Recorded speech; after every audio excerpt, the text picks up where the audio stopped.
Chloé voulait savoir qui était son père, mais tout ce qu'elle savait, c'était son prénom et qu'il avait eu une aventure de vacances avec sa mère en 1992.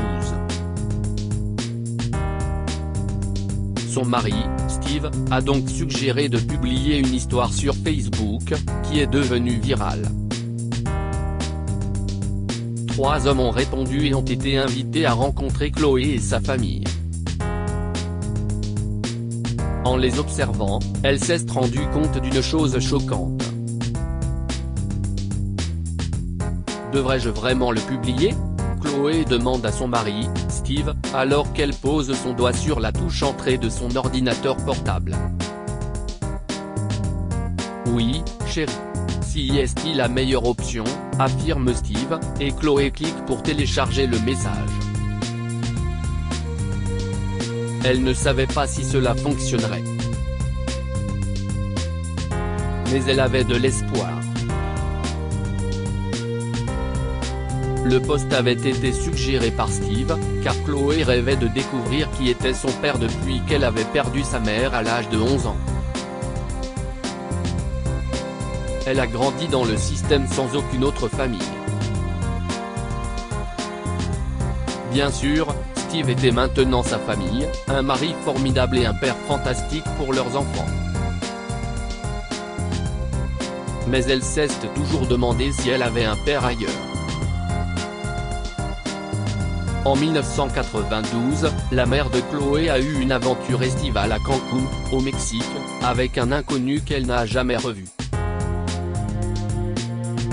Il s'appelait Paul, mais sa mère n'a jamais découvert son nom de famille ni essayé de le retrouver, même après avoir découvert sa grossesse. Elle s'est installée à Washington, D.C. et a élevé sa fille jusqu'à ce qu'un accident de voiture l'éloigne de Chloé. Bien qu'orpheline, Chloé avait eu de la chance avec Steve, et ils avaient maintenant 3 beaux enfants. Mais les fêtes de Pâques approchaient et elle a pensé à toutes les traditions de la famille de Steve et a souhaité que quelqu'un de sa famille soit présent. Avec un peu de chance, le message donnerait des résultats. À son insu, Steve a demandé à ses étudiants de l'université de Georgetown, où il enseignait les mathématiques, de partager le message. Celui-ci est rapidement devenu viral et plusieurs personnes y ont répondu. La plupart des réponses lui souhaitaient bonne chance, mais elle a rapidement reçu des messages de 3 hommes qui répondaient aux critères. Ils se sont tous rendus à Cancún en 1992, mais elle n'est même pas sûre des dates. Paul Smith, un homme d'affaires retraité du Colorado, lui a demandé s'il pouvait lui rendre visite. L'autre personne était Paul Scott, de Virginie, qui était dans l'armée et vivait à quelques heures d'elle. Le 3e homme est Paul Harvey, un acteur de théâtre du Montana. Ils ont tous demandé à la rencontrer et Steve a donc proposé de les inviter chez ses parents pour fêter Pâques. Ils acceptent immédiatement et espèrent la voir bientôt. Cependant, Chloé est inquiète car aucun de ces hommes ne sait qu'ils ont une concurrence potentielle. Il pourrait être surpris de se voir là-bas, dit-elle à Steve après avoir terminé les préparatifs. Eh bien, chérie, ce qui est fait est fait. Nous ne pouvons qu'espérer qu'ils comprennent, a déclaré Steve, haussant les épaules et embrassant sa femme pour apaiser ses inquiétudes. Chloé et Steve étaient arrivés à la maison de ses parents, et ils emmenèrent les enfants pour les distraire à l'extérieur afin qu'ils puissent s'occuper de leurs invités. Le premier à arriver fut Paul Scott, puisqu'il habitait tout près. Il a apporté des cadeaux et des desserts pour tout le monde. C'était un homme merveilleusement gentil pour quelqu'un de l'armée, mais il avait le comportement de quelqu'un qui commande. J'étais un jeune homme en vacances à Cancun. J'aurais dû être plus prudent et peut-être demander le numéro de votre mère, a-t-il dit à Chloé alors qu'ils commençaient à bavarder, mais ils n'ont pas pu aller plus loin car la cloche a sonné. Paul Smith, du Colorado, était juste à l'extérieur, avec un grand sourire et des cadeaux. Chloé. Je suis ravi de te rencontrer, dit-il gentiment.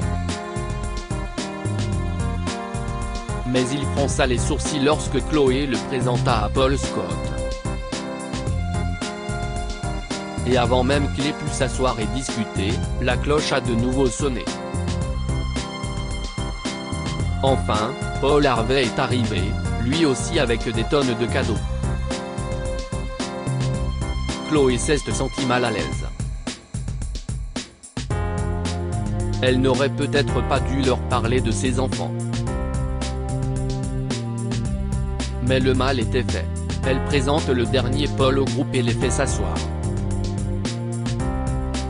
Cette situation doit paraître étrange à tout le monde. Mais vous avez tous les trois répondu à mon message et vous correspondez tous aux critères. Vous pourriez tous être mon père. Pouvez-vous m'en dire plus sur vous ? demande-t-elle. Chacun à leur tour, ils expliquèrent leur histoire, bien qu'elle en sache déjà un peu plus sur eux. Malheureusement, elle n'a aucune idée de ce qu'il fallait faire quand ils se sont tous exprimés à tour de rôle. Personne ne connaissait les détails de l'aventure de sa mère pendant les vacances. Je suis désolé si cela peut prêter à confusion. J'aurais aimé que ma mère me parle de ce qui s'est passé à l'époque, s'est excusée Chloé. Je pense que si est peut être moi.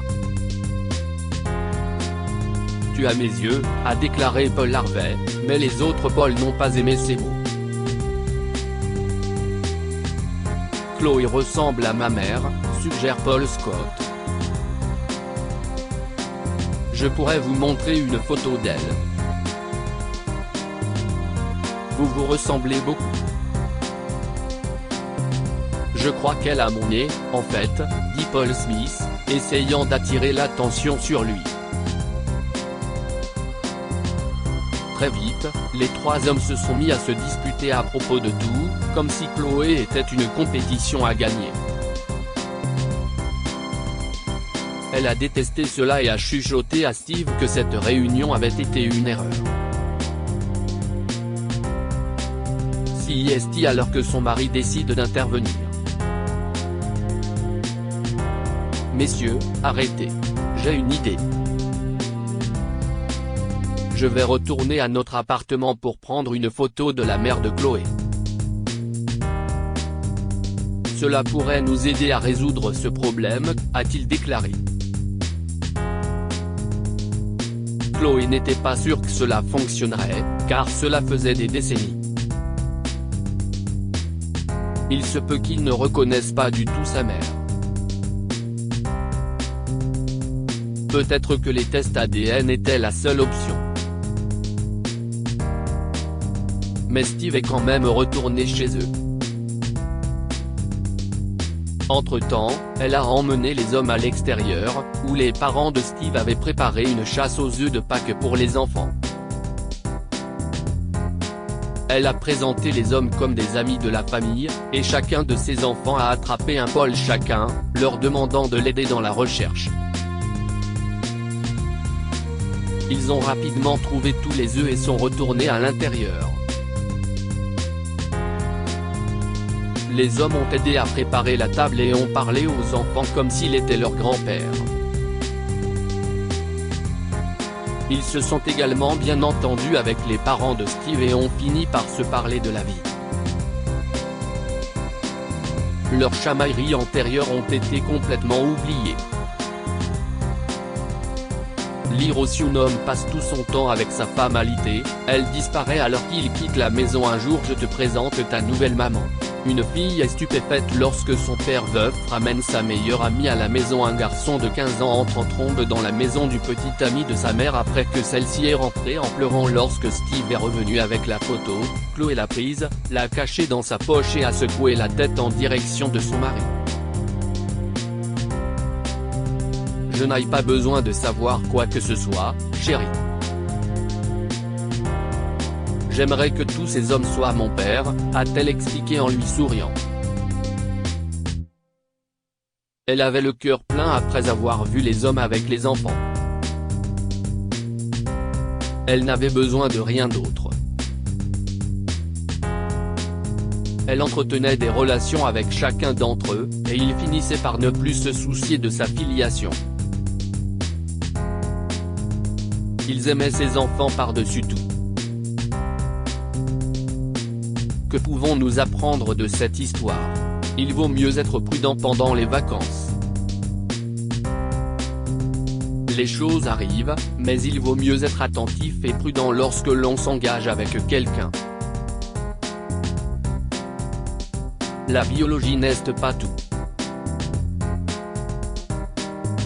Chloé a réalisé que les trois hommes étaient tous assez bons pour être son père, et qu'elle n'avait donc plus besoin de réponse. Partagez cette histoire avec vos amis. Elle pourrait égayer leur journée et les inspirer.